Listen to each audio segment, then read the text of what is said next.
on the death penalty. We go to Florida next, where there is a death penalty, and we hear from Daniel in Lake Passamaquoddy in Florida, supporting the death penalty. Good morning, Daniel. Yes, sir. You're on the air. Go ahead, Daniel. I support the death penalty, and being in Florida, you see such heinous crimes, and we have DNA and stuff now to absolutely prove that people have done these crimes, and I think it should be more widely used, and I think it should be public. You should be able to actually see it, like you can go to Cspan and watch something. These executions should be public. Teach people that, you have to make an example out of people. You think, Daniel, those executions should be televised? Absolutely.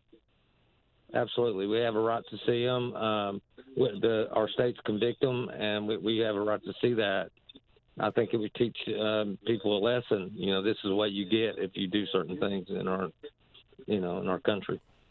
That's Daniel in Florida. The federal death penalty was in 1999. The Federal Bureau of Prisons converted an old cell block in Terre Haute, Indiana, into a new facility for condemned federal prisoners. In 1995, the government established an execution chamber in Terre Haute. Since that time, all federal executions have taken place in Indiana. And just to look at publication from the Indianapolis Star, the 5 men on death row who will be executed as of beginning in December of this year. A look at some of them, of the 5 of them. Daniel Lewis Lee, a member of a white supremacist group, murdered an Arkansas family of 3, including an 8-year-old girl. His execution is scheduled to occur December 9th. Lesmond Mitchell stabbed to death a 63-year-old grandmother and her 9-year-old granddaughter from Arizona.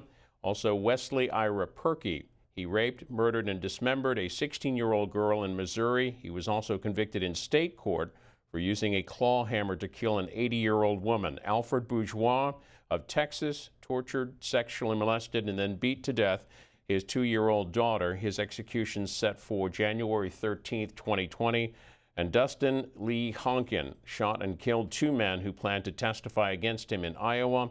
He also killed a single mother, her 10-year-old daughter, and her 6-year-old daughter. His execution, January 15th, 2020. The first 5 scheduled for federal executions in Terre Haute at the facility there under the new ruling from the Justice Department.